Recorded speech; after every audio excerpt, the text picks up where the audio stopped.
Welcome to As the Crow Flies Hiking. I just finished the Alabama portion of the Pinhoti Trail. The total trail of the Pinhoti is some 352 miles. Half of that is in Georgia and half of it approximately is in Alabama. For me, it was 181 miles and it was a great little adventure. For those who can't do a long through hike like myself, I was only able to do about 10 days on the trail. This is a great hike to do.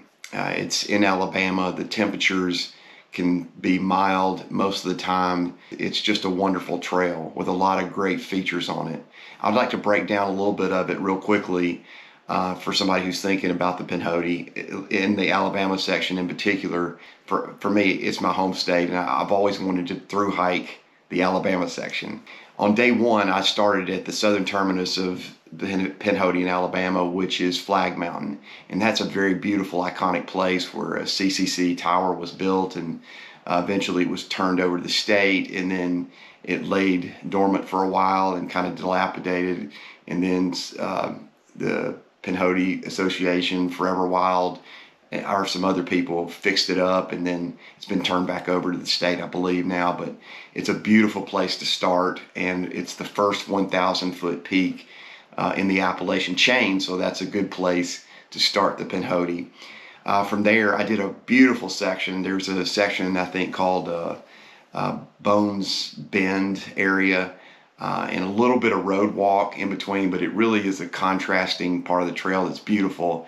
And then I ended at County Road 56 and got off there and went to the Pinhoti Outdoor Center. I think it's iconic to stay at the Pinhoti Outdoor Center because Nathan and Kim Wright are such an integral part of the Pinhoti, and their hostel is great. And I stayed there and got a room and a shower that first night just because I wanted to. The next day I was shuttled back to County Road 56 and did the iconic road walk. A lot of people skip this section, and I'm not sure why, because I loved it. I mean, they're old county and country roads with beautiful pastures and houses and old churches and things, and I just loved it. A lot of people talk about there's some dogs along the way of that road, but they just barked. They never came toward me or anything. They just let me know they were there. Some of them even wanted me to pet them, so that was kind of fun. Let's see, I crossed 280, Highway 280 there, and then continued on the road walk, then got back in the woods in a new section and headed to Trammell Trailhead. And at Trammell, I then went up the mountain and found a place to camp. Now, I will say there's a portion there where there's not a lot of water. I made it to Trammell Trailhead. I think I saw a sign that says Bull's Gap is 11.2. And from there, there's no water for about 14 or 15 miles. So I got to figure that out. So you need to look for water somewhere before you head up Trammell. There's a lot of people that are really nice and they cache water there, and that's really nice of them to do, especially elevated grounds. I saw water everywhere that Elevated Grounds, a coffee place in Piedmont, put, and that was very kind of them to do.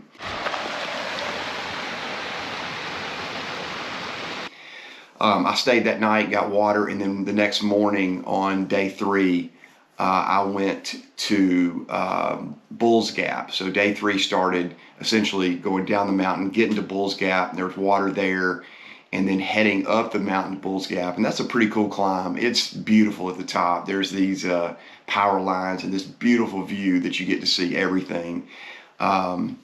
I think that section is a really cool section to hike if you ever want to go up Bull's Gap and go across. It's all along a ridge line, it seems like, and it's beautiful.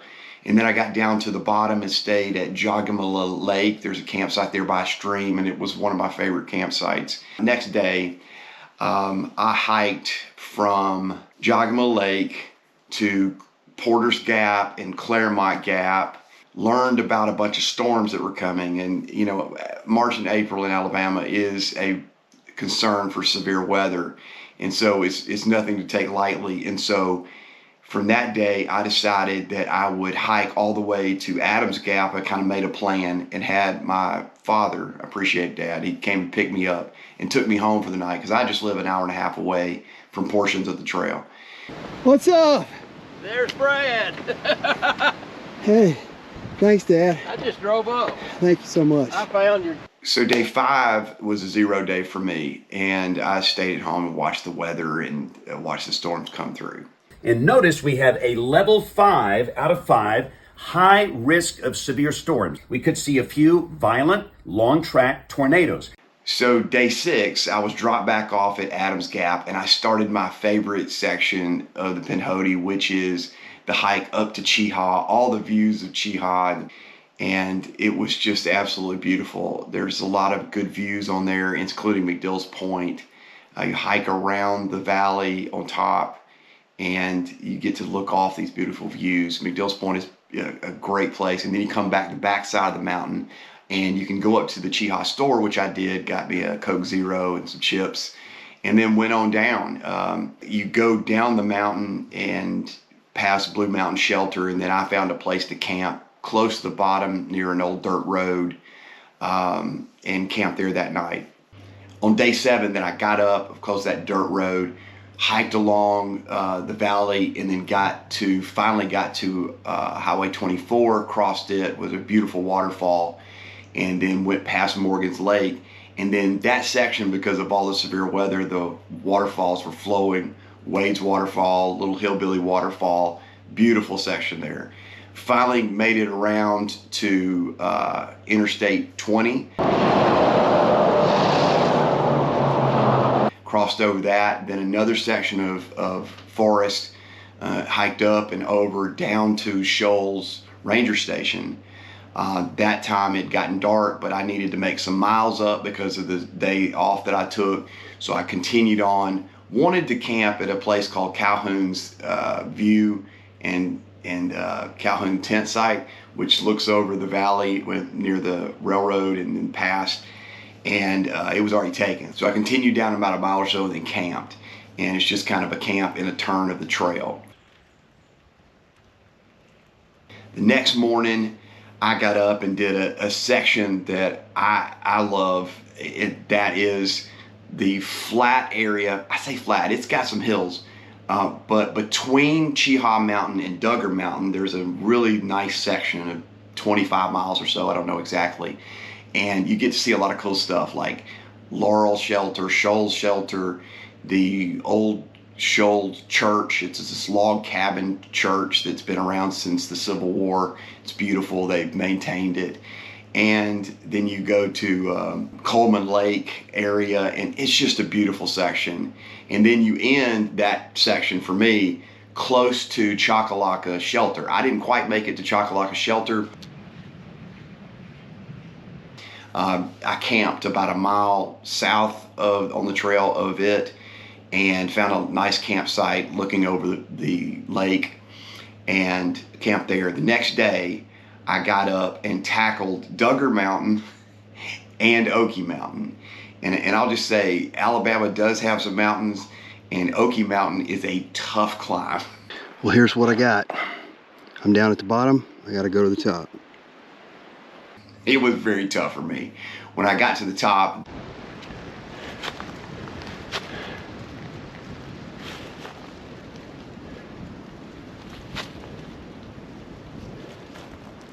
According to Far Out, I'm at the top. Check it out. beautiful views. Okie Mountain Shelter is up there, and I couldn't stop at the shelter, had to go on, so I continued to go down the mountain and cross the Chief Ladaga rail bed or roadway.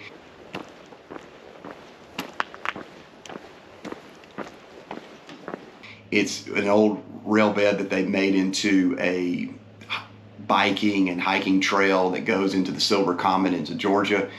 So I crossed that for about a mile or half mile, and then went up the mountain to County Road 70, and at Maxwell Gap, camped on top of the mountain there, and was able to look off that night and see the beautiful view of the city below. But I knew that I had to make 18 miles yesterday and make it to Old Jackson Trailhead, which is essentially the high point trailhead to Old Jackson Road Trailhead.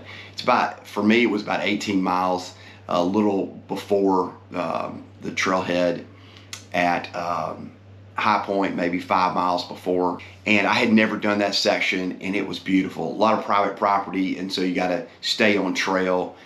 There's signs that say that, but the hike up to the top, great climb, and beautiful views at the top.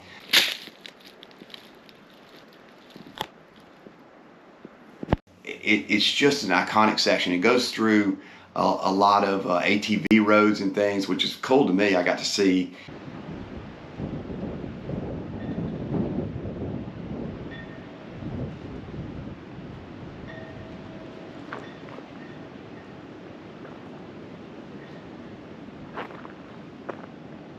Interesting topography and see how people climb these hills and mountains with the ATVs. And I had been following the Southern States 200 trail or road race that's going on. There's like 50 people that are running 200 miles. I don't know how they're doing it, but they had little signs everywhere, so I got to see what's coming up this weekend. And some runners were already going on the trail, and just an amazing feat that people can run for 200 miles straight. So I finished yesterday in the section by crossing over from the Alabama line into Georgia, and there's 2 flags there, and that was so cool to me for my little adventure. 181 miles, and then another 3 miles down to the Old Jackson trailhead, where I was picked up by Julie Dees and got to stay here at her hostel tonight.